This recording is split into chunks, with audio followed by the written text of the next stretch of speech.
vous avez déjà rencontré la force de gravitation et sa formule F égale G ma mb sur d au carré, ainsi que le poids et sa formule P égale mg.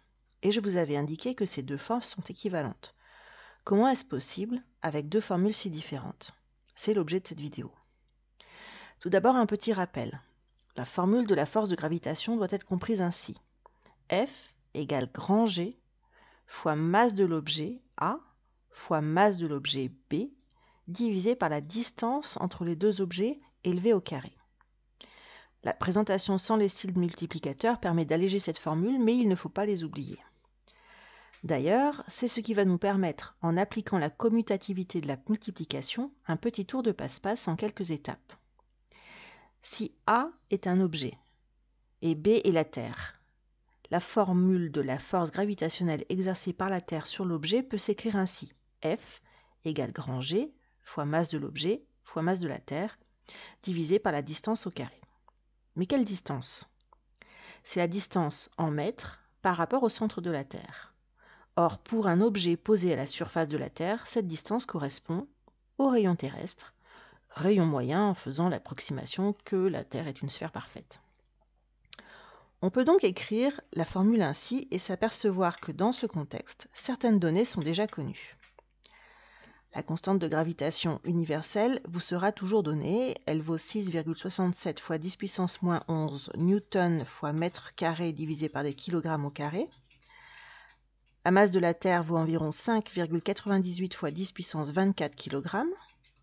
Le rayon terrestre moyen vaut 6380 km, soit 6 380 000 mètres.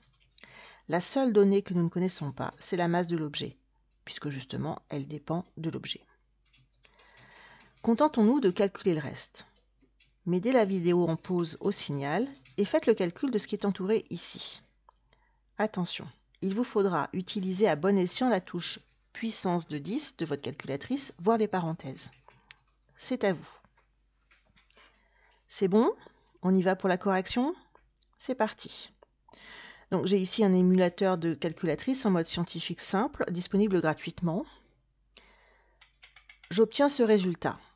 Et vous aussi si vous n'êtes tombé dans aucun des pièges suivants, à savoir utiliser correctement la touche x 10 puissance x, revenir à la ligne de base après chaque puissance de 10, utiliser judicieusement les parenthèses, ne pas oublier que l'unité pour la distance est le mètre, d'où la conversion que nous réalisons. 6380 km est égal à 6380 fois 10 puissance 3 mètres. Et le dernier piège à éviter, cette distance doit être élevée au carré. Nous allons arrondir le résultat obtenu au dixième près et nous obtenons la valeur de 9,8, qui doit vous dire quelque chose. Effectivement, cette force de gravitation vaut alors 9,8 fois la masse de l'objet. Or, on retrouve là la valeur de l'intensité de pesanteur sur Terre que l'on exprime dans la formule P égale m fois g. D'où l'équivalence entre les deux formules. Mais alors, dans quel cas utiliser l'une ou l'autre?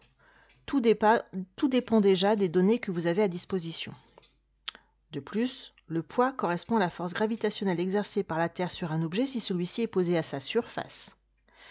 Si nous essayons de calculer la force gravitationnelle exercée sur un objet qui se trouve en altitude au-dessus de la surface terrestre, comme un avion, un satellite ou la Station spatiale internationale, c'est bien dans la formule de gravitation que nous allons pouvoir tenir compte de cette altitude. Tenant compte de cela, je vous propose deux petits défis à résoudre.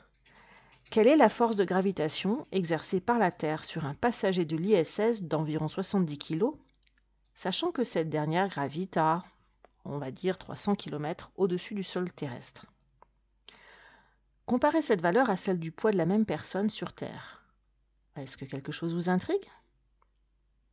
Deuxième défi. À quelle distance de la Terre devrions-nous nous trouver pour ne ressentir que 1/100 de notre poids sur Terre? Je vous laisse réfléchir, réagir, et les solutions sont en bonus track.